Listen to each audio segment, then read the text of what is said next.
মুক্তিযুদ্ধ জামায়াত প্রশ্নে কোনো আপোষ করবেন না বিএনপি নেতা ফজলুর রহমান। খণ্ডিত বক্তব্য ধরে হত্যার হুমকি ও মব সৃষ্টির অভিযোগ, নিরাপত্তা নিশ্চিতের দাবি।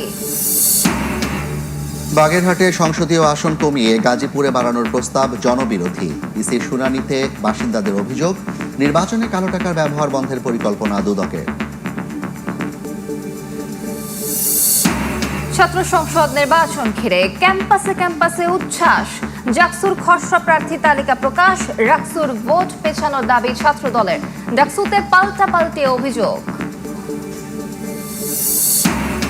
এবং LMG 5 lakh, China rifle 1 lakh, প্রতিটি গুলির জন্য মিলবে 500। অবৈধ অস্ত্র উদ্ধারে পুরস্কার ঘোষণা সরকারের। সহযোগিতাকারীদের তথ্য রাখা হবে গোপন।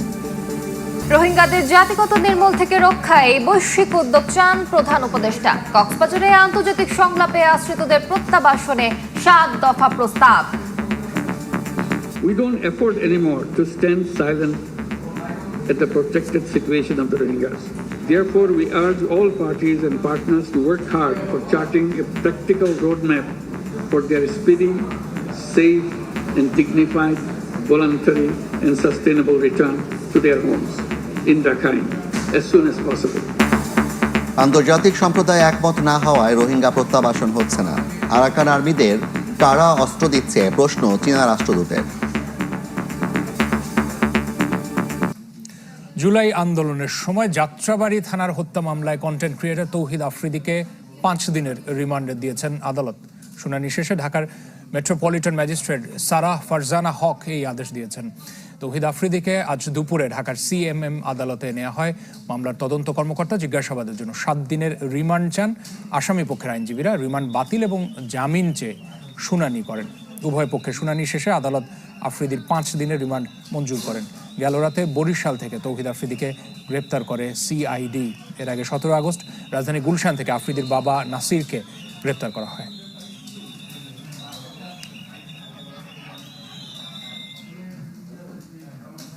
জুলাই আন্দোলন নিয়ে খণ্ডিত বক্তব্য ধরে হত্যার হুমকি ও মব সৃষ্টি করা হচ্ছে উল্লেখ করে নিজ ও পরিবারের নিরাপত্তা নিশ্চিতের দাবি জানিয়েছেন বিএনপি চেয়ারপারসনের উপদেষ্টা অ্যাডভোকেট ফজলুর রহমান। মুক্তিযুদ্ধ জামায়াত প্রশ্নে কোনো আপোষ করবেন না বলেও জানান তিনি। নির্ধারিত সময়ে দলের শোকজের জবাব দেবেন বলেও জানান ফজলুর রহমান। সময়ের সবচেয়ে আলোচিত নাম অ্যাডভোকেট ফজলুর রহমান। বেগম খালেদা জিয়ার উপদেষ্টা হয়ে টকশো, সভা সমাবেশে নানা বক্তব্যে বারবার আলোচনায় তিনি। সবশেষ জুলাই আগস্টের আন্দোলন নিয়ে তার এক বক্তব্য ঝড় তুলেছে রাজনীতিতে। তার গ্রেফতারের দাবিতে কর্মসূচি, এমনকি তার বাড়ির সামনেও বিক্ষোভ হয়েছে। ফজলুর রহমানের বক্তব্যকে উদ্ভট ও শৃঙ্খলা পরিপন্থী উল্লেখ করে তাকে কারণ দর্শানোর নোটিশ দিয়েছে বিএনপি। এমন প্রেক্ষাপটে হাইকোর্ট প্রাঙ্গণে সাংবাদিকদের সামনে হাজির হন সাবেক এমপি। সঙ্গে ছিলেন স্ত্রী ও ছেলে। ফজলুর রহমানের দাবি, তার বক্তব্য খণ্ডিতভাবে প্রচার করা হয়েছে। বক্তব্যের সত্যতার প্রমাণ দিতে পারলে ক্ষমা চাইতেও প্রস্তুত তিনি। আমার বক্তব্যটা সামনে না আপনারা বাজান, যদি আমার কোনো ভুল হয়ে থাকে, কেউ হয়ে থাকে, আমাকে বুঝাইতে পারে দেখেন আপনি ভুল কইছেন, তাইলে আমি সঙ্গে সঙ্গে হাত জোর করে মাপ চাই। পুরা বক্তব্যটা বাজাইতে হবে আমি কি কইছি, পুরা।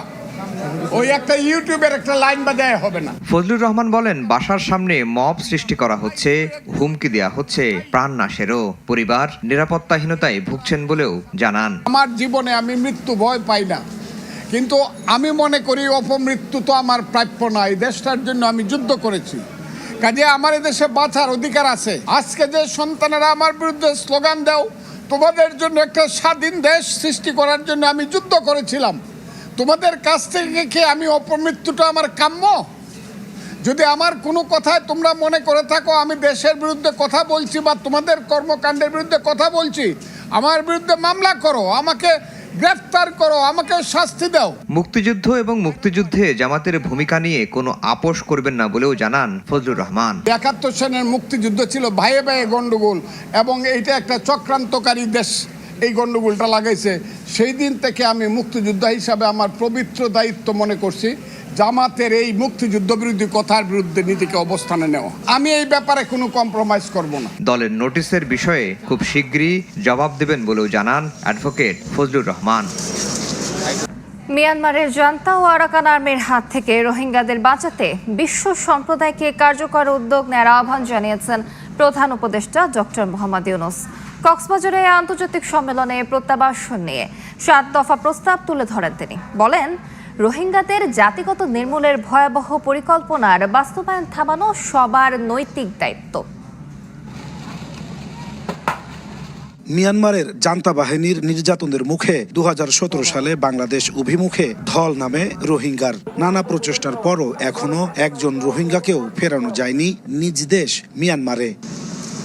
8 বছরে এই প্রথম বড় পরিসরে রোহিঙ্গাদের নিয়ে আন্তর্জাতিক সংলাপের আয়োজন। কক্সবাজারে 3 দিনব্যাপী আয়োজনে অংশ নেন 40টি দেশের প্রতিনিধি, জাতিসংঘ সহ সব অংশীজন। আমন্ত্রণ জানানো হয় সকল রাজনৈতিক দলের নেতাদেরও।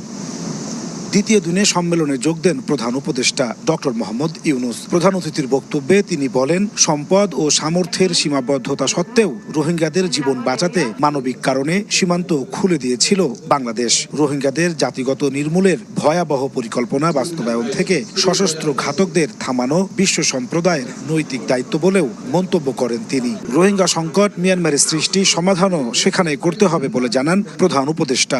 রোহিঙ্গাদের মর্যাদাপূর্ণ প্রত্যাবাসনে অবদান রাখার সংকল্প ঘোষণা করে ন্যায় বিচার এবং জবাবদিহিতা নিশ্চিতে 7 দফা প্রস্তাব দেন doctor Yunus. Rohingya crisis emanated from Myanmar, and the solution also lies in Myanmar. All parties must act to end the crisis with greater resolve without any further delay. 3 দিনের এই সম্মেলনের সারাংশ আগামী 30 সেপ্টেম্বর নিউ ইয়র্কে রোহিঙ্গাদের নিয়ে আয়োজিত আরও একটি বড় প্ল্যাটফর্মে তুলে ধরবেন প্রধান উপদেষ্টা ডক্টর মোহাম্মদ ইউনূস। এর মাধ্যমে আন্তর্জাতিক পর্যায়ে ভুলতে বসা রোহিঙ্গা ইস্যু নতুন করে আবারও আলোচনায় আসার প্রত্যাশা করছে বাংলাদেশ।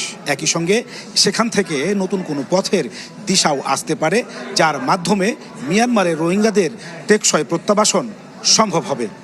ডাকসু নির্বাচনের মনোনয়ন প্রত্যাহারের শেষ দিনে প্রার্থিতা তুলে নিয়েছেন বেশ কয়েকজন। এদিকে আচরণবিধি লঙ্ঘন, অপপ্রচারের অভিযোগ বিভিন্ন প্যানেলের প্রার্থীর। চিফ রিটার্নিং অফিসার বলেছেন, কর্মশালার মাধ্যমে কেন্দ্রীয় ও হল সংসদ প্রার্থীদের আচরণবিধি সম্পর্কে সতর্ক করা হবে। ঢাকা বিশ্ববিদ্যালয় কেন্দ্রীয় ছাত্র সংসদ ডাকসু ও হল সংসদ নির্বাচনের প্রচারণা শুরুর আগের দিন ক্যাম্পাসে উপস্থিতি জানান দেয় নির্বাচনে অংশগ্রহণকারী ছাত্র সংগঠনগুলোর প্যানেল। দুপুরে কার্জন হল এলাকায় শিক্ষার্থীদের সঙ্গে কুশল বিনিময় করেন ছাত্র শিবির সমর্থিত প্যানেলের ভিপি পদপ্রার্থী আবু সাদিক কায়েম ও জিএস পদপ্রার্থী SM ফরহাদ। আমাদের যারা বন্ধুপ্রতিম আছে তারা ক্রমাগত সাইবার বুলিং করছে, ক্রমাগত মিথ্যা প্রপাগান্ডা করছে, ক্রমাগত সে আগের মতো করে বিষাদগার করছে। বিকালে মধুর ক্যান্টিনে সংবাদ সম্মেলন করে জাতীয়তাবাদী ছাত্রদল সমর্থিত প্যানেলের প্রার্থীরা। ডাকসুতে আমাদের মেয়েদেরকে নিয়ে বসেছিলাম যে নির্বাচন কেন্দ্রিক কি অবস্থা প্যানেলগুলোর। তো আমি সেখানে একটি সেলফি ভিডিও করেছিলাম। অত্যন্ত আশঙ্কার বিষয়, সেখানে কিছু সংখ্যক রিয়েল আইডি দিয়ে কমেন্ট করা হয়েছে যে রাতের রানী। পরবর্তীতে তার যখন ফেসবুক আইডি ঘাঁটতে গেলাম, গিয়ে দেখলাম সে লেখছে বাংলাদেশ জামাত ইসলামী জিন্দাবাদ। এর আগেও মধুর ক্যান্টিনে সংবাদ সম্মেলনে আচরণবিধি লঙ্ঘনের অভিযোগ করেন ডাকসু ফর চেঞ্জ প্যানেলের ভিপি প্রার্থী বিনিয়ামিন মোল্লা। আপনারা টিএসসিতে যান, গিয়ে দেখেন সেখানে জাতীয়তাবাদী ছাত্রদল, গণতান্ত্রিক ছাত্র সংসদ সহ অনেকেরই ফেস্টুন সেখানে এখন আছে। এদিকে ডাকসু ও হল সংসদের প্রার্থীদের আচরণবিধি সম্পর্কে সচেতন করতে কর্মশালার আয়োজনের কথা জানিয়েছে চিফ রিটার্নিং অফিসারের কার্যালয়। সম্মানিত কমিশনার মধ্যে সরাসরি ওনাদের সামনে তাদেরকে সতর্ক করে দিয়েছে, আর কিছু আমরা ওভার দি টেলিফোন আমরা সতর্ক করে দিয়েছি।